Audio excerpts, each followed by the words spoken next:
കേരളത്തിൽ പൊതുവെ ഇരു മുന്നണികൾക്കുമെതിരെയുള്ള ശക്തമായ ഒരു വികാരമുണ്ട്. LDFകാർ തന്നെ ഇത്രയേറെ ഒരു വെറുക്കപ്പെട്ട ഒരു ഭരണകൂടമുണ്ടെന്ന് എനിക്ക് തോന്നുന്നില്ല. വികസനത്തെക്കുറിച്ച് സംസാരിക്കുന്നത് ഇന്ന് BJP മാത്രമാണ്. CPM ഗ്രാജുവലി തകർന്നു കഴിഞ്ഞു. ആ പൊസിഷനിലേക്ക് BJP മുന്നേറി. BJP എന്ത് ചെയ്താലും അതിൽ കുറ്റം കാണുകയാണ്. അത് വെറും മാധ്യമ സൃഷ്ടി മാത്രമാണ്. UDF അധികാരത്തിൽ വന്നു കഴിഞ്ഞാൽ കേരളത്തിലെ സ്ത്രീകൾക്ക് മാന്യമായി ജീവിക്കാൻ പറ്റില്ല എന്നുള്ള ഭയം. ഒന്ന് അയ്യപ്പ ശാപമേറ്റ LDF, സ്ത്രീ ശാപമേറ്റ UDF. കേന്ദ്രത്തിൽ തന്നെ ഈ രാജ്യത്തെ തകർക്കുവാനായിട്ടാണ് ഒരു പ്രതിപക്ഷ നേതാവ് എന്ന നിലയിൽ രാഹുൽ ഗാന്ധി ശ്രമിക്കുന്നു എന്നുള്ളതിന് ഒരു ധാരാളം തെളിവുകളുണ്ട്. നമസ്കാരം. പോഡ്കാസ്റ്റിൽ ഇന്ന് നമ്മുടെ അതിഥിയായിട്ടുള്ള എറണാകുളം മണ്ഡലം സ്ഥാനാർത്ഥി ശ്രീ PR ശിവശങ്കറാണ്. അദ്ദേഹത്തെ നമുക്ക് സ്വാഗതം ചെയ്യാം. നമസ്കാരം. അങ്ങയോട് ആദ്യമായി ചോദിക്കാനുള്ളത്, എറണാകുളം മണ്ഡലത്തിൽ എങ്ങനെയാണ് അങ്ങയുടെ ഒരു വിജയപ്രതീക്ഷ കാണുന്നത്? കേരളത്തിൽ പൊതുവെ ഇരു മുന്നണികൾക്കുമെതിരെയുള്ള ശക്തമായ ഒരു വികാരമുണ്ട്. അത് ഇനിയിപ്പോൾ മറ്റ് മാധ്യമങ്ങൾ അംഗീകരിച്ചാലും ഇല്ലെങ്കിലും ഇപ്പോൾ 10 വർഷത്തെ ഇടതുപക്ഷ ഭരണം, എനിക്ക് തോന്നുന്നു ഇത്രയേറെ LDFകാർ തന്നെ ഇത്രയേറെ ഒരു വെറുക്കപ്പെട്ട ഒരു ഭരണകൂടമുണ്ടെന്ന് എനിക്ക് തോന്നുന്നില്ല. ഞാൻ എൻ്റെ വിഷയങ്ങളിലേക്ക് നമുക്ക് പിന്നെ കിടക്കാം. എന്നാൽ അതിൻ്റെ ഒരു നോർമൽ റിയാക്ഷൻ വരേണ്ട UDF അല്ലെങ്കിൽ കോൺഗ്രസ്, അവരും ഇന്ന് ഒരുപാട് ബാക്ക്ലോഗായിട്ട് നിൽക്കുകയാണ്. അതിൽ നാഷണലി കോൺഗ്രസ് തകർന്നു എന്നുള്ളതിൽ തർക്കം ഉണ്ടാവില്ല. കേരളത്തിലാണെങ്കിൽ മറ്റു പലതരത്തിലും, ഇപ്പോൾ ഉദാഹരണത്തിന് Jamaate has been hijacked the UDF. They hijack the Muslim League and Muslim League hijack the UDF. അപ്പോൾ ഇത് ജനങ്ങൾ കാണുന്നുണ്ട്, ജനങ്ങൾക്ക് പ്രതീക്ഷയില്ല. അപ്പോൾ ഒരു വികസനത്തെക്കുറിച്ച് സംസാരിക്കുന്നത് ഇന്ന് BJP മാത്രമാണ്, NDA മാത്രമാണ്. അതുകൊണ്ട് തന്നെ ഇന്ന് കേരളത്തിലെ യുവാക്കൾ, അമ്മമാർ, പ്രത്യേകിച്ച് അഭ്യസ്തവിദ്യരായ ജനങ്ങൾ, അവർ നരേന്ദ്രമോദിയുടെ വികസനത്തെ കാണുന്നുണ്ട്. അതുപോലെ തന്നെ മറ്റ് സംസ്ഥാനങ്ങളിൽ നടക്കുന്ന വികസനത്തെക്കുറിച്ച് കാണുന്നുണ്ട്. പ്രത്യേകിച്ച് എറണാകുളത്തെ ഒരു urban literate Janata, they are concerned about the development. അപ്പോൾ ജാതി മത വ്യത്യാസം തന്നെ അവർ നരേന്ദ്രമോദിക്ക് വോട്ട് ചെയ്യും, താമരയ്ക്ക് ചെയ്യും, BJPക്ക് വോട്ട് ചെയ്യുന്ന കാര്യത്തിൽ എനിക്ക് യാതൊരു തർക്കവുമില്ല. ഇപ്പം നമ്മൾ എറണാകുളം, ഇപ്പം അങ്ങനെ തന്നെ പറഞ്ഞു, എറണാകുളം മണ്ഡലത്തെ പറ്റി നമ്മൾ പറയുകയാണെങ്കിൽ അവിടെ 2001 മുതൽ അതിലൊരു കുത്തക കോൺഗ്രസ് മണ്ഡലമാണ്. Shri KV Thomas, Dominic presentation, Hibi Eden, TJ Vinod.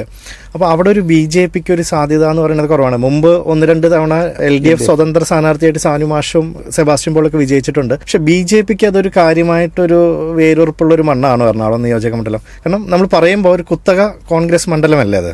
ഈ രാഷ്ട്രീയത്തിൻ്റെ ചരിത്രം പലപ്പോഴും, ഇപ്പോൾ ത്രിപുരയുടെ രാഷ്ട്രീയം അത് നമ്മൾ പഠിക്കുമ്പോൾ കുത്തകയായിരുന്നു CPMൻ്റെ. കുറച്ച് നാൾ മുമ്പ് വരെ ബംഗാളും കുത്തകയായിരുന്നു. അപ്പോൾ ഇത്തരം കുത്തകകൾ പൊളിയുന്നത് ഒരൊറ്റ ആക്ഷനിലാണ്, പതുക്കെ ആയിരിക്കില്ല. അതുകൊണ്ട് തന്നെ ഞാൻ മനസ്സിലാക്കുന്നത് രാഷ്ട്രീയത്തിൽ അല്ലെങ്കിൽ ഏറ്റവും ഗ്രാസ് റൂട്ട് തലത്തിൽ വലിയ ഒരു മാറ്റത്തിന് ആഗ്രഹിക്കുന്ന ജനങ്ങളുണ്ട്. പിന്നെ എനിക്ക് തോന്നുന്നു ഈ എറണാകുളത്തെക്കുറിച്ച് ഏറ്റവും മോസ്റ്റ് അണ്ടർ റേറ്റഡ് അസംബ്ലി ആണ് BJPയെക്കുറിച്ചിട്ടുള്ളത്. BJPയും കഴിഞ്ഞ 2024 BJPയും അതേപോലെ CPMമായിട്ടുള്ള വ്യത്യാസം കേവലം 2000 വോട്ടിൻ്റെയാണ്, കേവലം.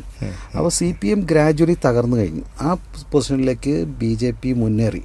ഞങ്ങൾക്കിവിടെ ഏതാണ്ട് 18% വോട്ടുണ്ട് BJP ഒറ്റയ്ക്ക്.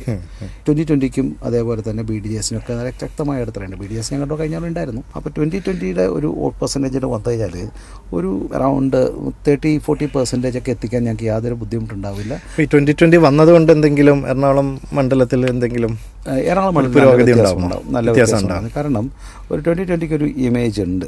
പ്രത്യേകിച്ച് അതൊരു അർബൻ ക്രിസ്ത്യൻ പോപ്പുലേറ്റഡ് ആൾക്കാർക്ക് ഒരു പോസിറ്റീവായിട്ടുള്ള ഒരു പ്രത്യേകിച്ച് സാബു ജോർജ്, അതേപോലെ തന്നെ അവരുടെ കഴിഞ്ഞ കാലങ്ങളിൽ അവരുടെ പ്രവർത്തനങ്ങൾ, അതേ എനിക്കൊന്ന് ശ്രീനിവാസനടക്കമുള്ള ആളുകളൊക്കെ അതിനായിട്ട് ചുറ്റുപാടുമായിരുന്നു. പക്ഷെ എന്നാൽ പോലും നമ്മൾ ശ്രദ്ധിക്കേണ്ടത്, കഴിഞ്ഞ ഇലക്ഷനിൽ ശക്തമായ 2020ക്ക് കുന്നത്തനാട് പോലും ഒരു സീറ്റ് പിടിക്കാൻ പറ്റിയിട്ടില്ല നിയമസഭയിൽ.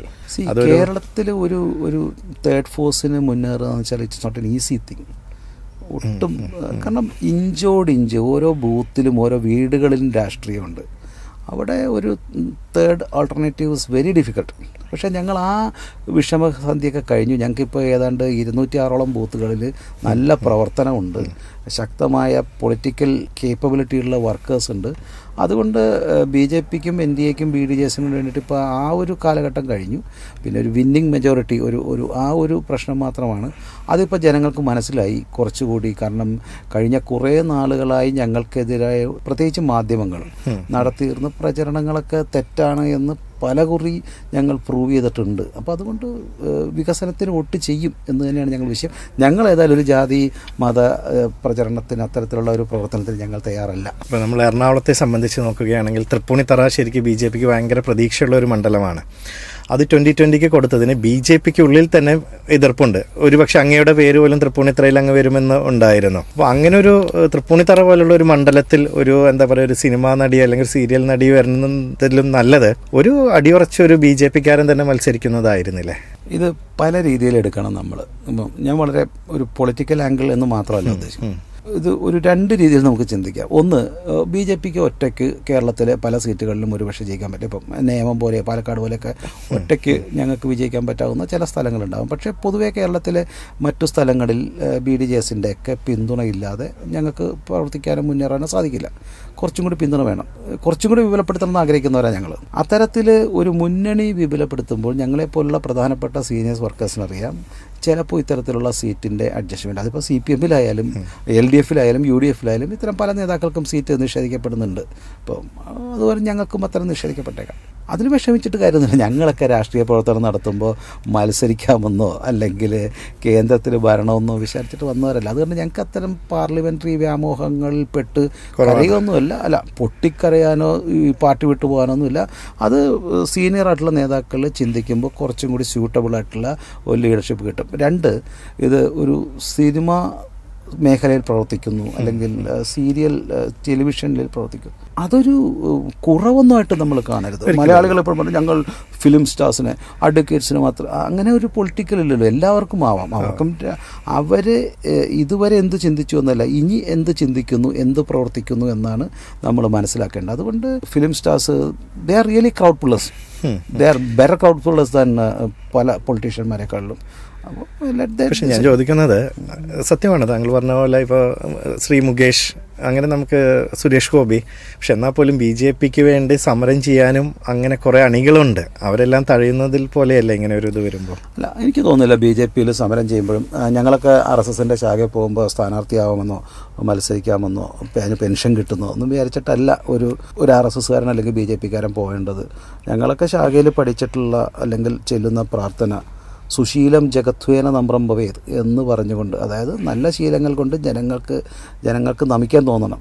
അത് രാഷ്ട്രീയ പ്രവർത്തനം മാത്രമല്ല. ഇപ്പോൾ സത്യത്തിൽ പറഞ്ഞാൽ ഞങ്ങളെക്കാൾ നന്നായിട്ട് രാഷ്ട്രീയ പ്രവർത്തനമല്ല സേവന പ്രവർത്തനം ചെയ്യുന്ന ഇപ്പോൾ സേവാഭാരതി, സക്ഷമ, ബാലഗോകുലം, ഇത്തരത്തിലുള്ള ധാരാളം പ്രവർത്തകരെ നിങ്ങൾ മാധ്യമങ്ങൾ കാണുന്നില്ല. ഒരു മീഡിയ പബ്ലിസിറ്റി കുറവാണ്, വളരെ കുറവാണ്. അവരൊക്കെ ഞങ്ങളെക്കാൾ താല്പര്യമില്ലാഞ്ഞിട്ടാണോ അല്ലെങ്കിൽ മീഡിയ അത് ചെയ്യാഞ്ഞിട്ടാണോ? ഇവിടെയാണ് മാധ്യമങ്ങളുടെ ഒരു എന്താ പറയുക, തിരിച്ചു പറയാറുണ്ടല്ലോ, ഇപ്പം പാമ്പ് മനുഷ്യനെ കടിച്ചാൽ ന്യൂസല്ല, മനുഷ്യൻ പാമ്പിനെ കടിച്ചാൽ ന്യൂസ്.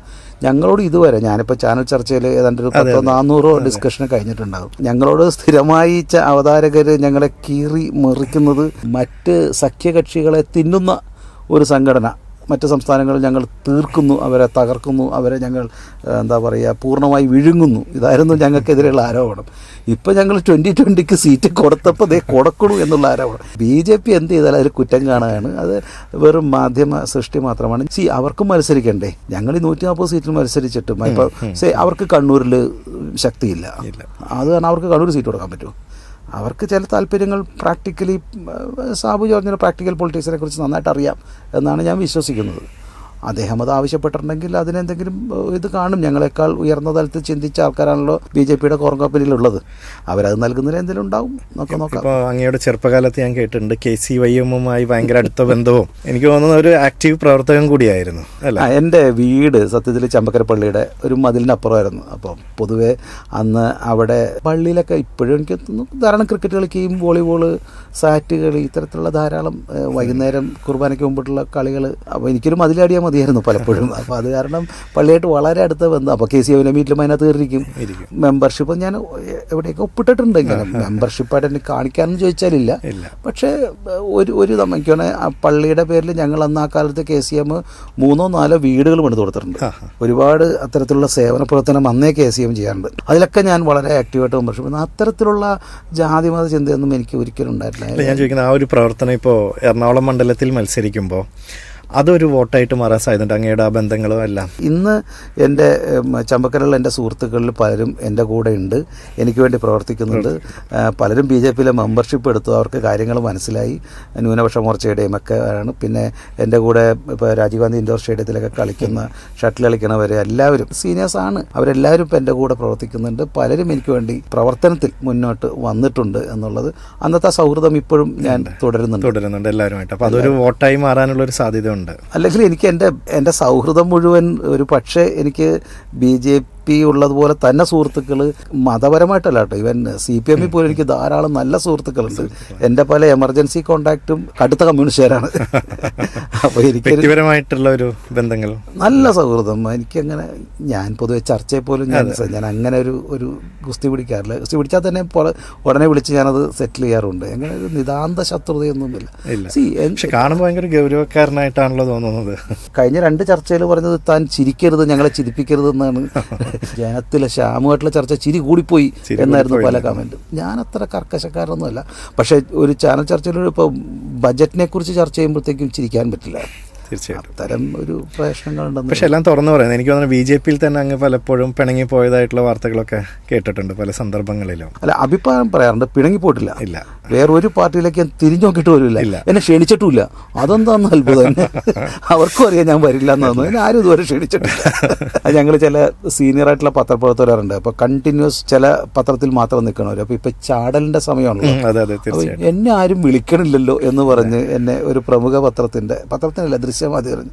അപ്പം ഞാനും ഇതൊരു പ്രശ്നമാണ്. കാരണം ചിലരുടെ കൂറ് അവിടെ എന്ന് പറഞ്ഞാൽ ഒരു ഇൻവിറ്റേഷൻ പോലും വരുന്നില്ല. അഭിപ്രായ വ്യത്യാസം ഉണ്ടായിട്ടുണ്ട്, ഞാൻ തുറന്നു പറഞ്ഞിട്ടുണ്ട്. എനിക്ക് ചില നടപടികളൊക്കെ ഉണ്ടായിട്ടുണ്ട്. പക്ഷേ ഞാൻ ഈ പാർട്ടി തന്നെ നിൽക്കും, ഒരു സംശയമില്ല. ഇത് അവസാനം വരെ ഇത് കാരണം എന്നെ വളർത്തിയത്, ഇന്ന് എനിക്ക് ഉണ്ടാക്കുന്ന കഴിവുകൾ അല്ലെങ്കിൽ എന്നെ ജനങ്ങളാകുന്നല്ല ഈ പാർട്ടി തന്നല്ലേ, അത് മാറ്റി പറയാൻ പറ്റില്ലല്ലോ. ഈവൻ അങ്ങയുടെ ഒരു ഈ പാർട്ടിയിലോട്ട് ഒരു വരവെന്ന് പറഞ്ഞാൽ RSSലൂടെ ആയിരുന്നു അല്ലേ? RSS ABVP അങ്ങനെ പടിപടിയായിട്ടാണ് ഒരു രാഷ്ട്രീയ. ഞാൻ പൂണിത്ര ശാഖ, എൻ്റെ വീടിനടുത്തുള്ളൊരു പൂണിത്ര ശാഖ, അന്ന് കുറച്ച് ദൂരെയാണ്. പക്ഷെ അന്നത്തെ കാലത്തൊക്കെ ഈ ശാഖയൊക്കെ നടത്തുമ്പോൾ ബാക്കി ഈ പറയുന്ന പോലെ ബാക്കി പാർട്ടികളിൽ നിന്നോ അങ്ങനെ എന്തെങ്കിലും പ്രശ്നങ്ങളോ? നല്ലോണം. ഞാൻ ജനിച്ച സ്ഥലം CPMൻ്റെ കുത്തകയായിരുന്നു. എൻ്റെ വോളിബോൾ ഗ്യാങ് ശരിക്കും പറഞ്ഞാൽ ഞാൻ സിറ്റി പോലീസിൻ്റെ കൂടെയൊക്കെ ഒരുപാട് കളിച്ചിട്ടുണ്ട്. ആ സമയത്ത് CPM അതായിരുന്നു. പക്ഷേ എൻ്റെ ഏരിയ മുഴുവൻ CPMൻ്റെ ഏരിയ ആയിരുന്നു. ഇപ്പോഴും പക്ഷേ ഞങ്ങളിപ്പോൾ അവിടെ 2ാം സ്ഥാനത്ത് എത്തി. സ്ട്രോങ് CPM ഏരിയ ആയിരുന്നു. നല്ലോണം അടിയൊക്കെ കേൾക്കാണ്ട് വന്നിട്ടുണ്ട്. അങ്ങ് പല ചാനൽ ചർച്ചകളിലും പോകുന്ന ഒരു വ്യക്തിയാണ്. കേരളത്തിൽ ഇപ്രാവശ്യം എത്ര സീറ്റുകളാണ് BJPക്ക് കിട്ടുമെന്ന് അങ്ങേക്ക് തോന്നുന്നത്? ഞാൻ അങ്ങനെ ഒരു സർവേ നടത്തിയിട്ടില്ല. പക്ഷേ ഞാൻ പ്രതീക്ഷിക്കുന്നത് BJPക്ക് ഒരു പക്ഷേ മറ്റ് രാഷ്ട്രീയ പാർട്ടികളും അതുപോലെ തന്നെ മാധ്യമങ്ങളും ഡിസ്കസ് ചെയ്യുന്നതിനേക്കാൾ വളരെയധികം മുന്നേറ്റം ഉണ്ടാകും. 2 കാരണങ്ങളാണ്. ഒന്ന്, BJPക്ക് ഇത്തരത്തിൽ ഒരു സ്വാധീനം വർദ്ധിപ്പിക്കുന്നത് മാത്രമല്ല, എതിരാളികൾ സ്വയം കുഴിയിൽ വീഴുന്നുണ്ട്. നോക്കൂ, ഈ കഴിഞ്ഞ കുറച്ച് നാളുകളായി ശബരിമല വിഷയത്തിലും അതുപോലെ തന്നെ സ്വർണ്ണക്കള്ള് ഒരു പ്രാക്ടീസ് എല്ലാം കൊള്ളയടിക്കുന്ന സർക്കാർ.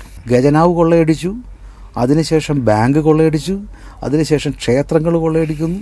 അപ്പോൾ കൊള്ളയടിക്കുന്നൊരു സർക്കാർ. തൊട്ട് ഇപ്പുറത്ത് നോക്കൂ, ഭരണമില്ലെങ്കിലും എങ്ങനെയാണ് ഒരു സ്ത്രീ വിരുദ്ധരായ ആളുകൾക്ക് വേണ്ടിയിട്ട് ഭരണത്തിൻ്റെ ഒരു പിന്തുണയില്ല, കേന്ദ്രത്തിലുമില്ല സംസ്ഥാനത്തിലും ഇല്ല.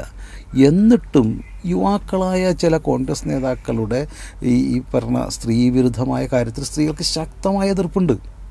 ഇത് ഞാൻ പറയുന്നതല്ലല്ലോ, അവരുടെ സംസ്ഥാന നേതാക്കൾ, വനിതകളായ നേതാക്കൾ തന്നെ പറഞ്ഞിട്ടില്ലേ അവരെ സോഷ്യൽ മീഡിയയിൽ എത്ര ശക്തമായിട്ടാണ് ആക്രമിച്ചതെന്ന്.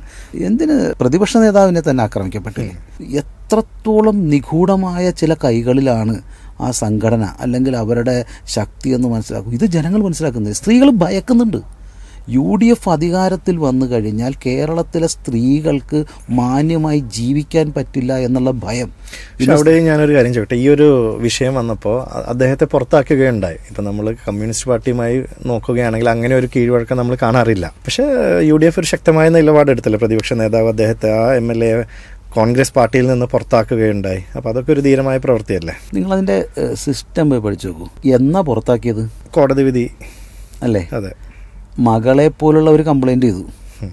ആ കംപ്ലൈൻറ്റിന് മുൻപ് എനിക്ക് നേരിട്ടറിയുന്ന ഒരു നേതാവ് എന്നോട് പറഞ്ഞാൽ അവനെതിരെ 10ഓളം കംപ്ലൈൻറ്റുകളുണ്ടെന്ന്. അപ്പോൾ ഇതെല്ലാം അറിഞ്ഞിട്ടും ഞാൻ എൻ്റെ ഒരു മാന്യത അവിടെ നിർത്തുന്നു തൽക്കാലം. ഒരു ന്യായീകരിക്കാൻ പറ്റാത്തതാണ്. പല കുടുംബത്തെയും തകർക്കുന്ന ഇത്തരം പ്രവർത്തികൾ ആര് ചെയ്താലും ചെയ്യാൻ പാടില്ലാത്തതാണ്. അപ്പം ചില ചെറുപ്പക്കാർ ചില കയ്യബദ്ധമൊക്കെ പറ്റാം, പക്ഷേ അതിലൊക്കെ അപ്പുറമാണ് കണ്ണുനീര് വീണ ഒരു ശാപമേറ്റ ഒരു സംഘടനയാണ്. ഒന്ന് അയ്യപ്പ ശാപമേറ്റ LDF, സ്ത്രീ ശാപമേറ്റ UDF. സ്ത്രീകൾ ഭയന്നിരിക്കുകയാണ് ഇത്തരം നേതാക്കന്മാരെ. അതുമാത്രമല്ല, UDF ഇപ്പോൾ നിയന്ത്രിക്കുന്നത് ഒരു തീവ്രവാദ സംഘടനകളാണ് എന്ന് ഭയക്കുന്നുണ്ട്. എന്തുകൊണ്ടാണ് അങ്ങനെ പറയുന്നത്? അത് വെറും മത തീവ്രവാദം മാത്രമല്ല.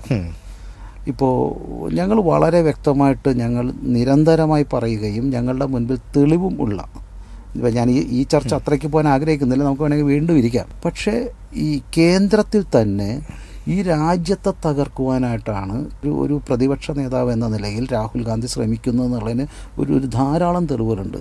അദ്ദേഹം ഒരു അർബൻ നക്സലിൻ്റെ ഭാഗമായിരിക്കുന്നു.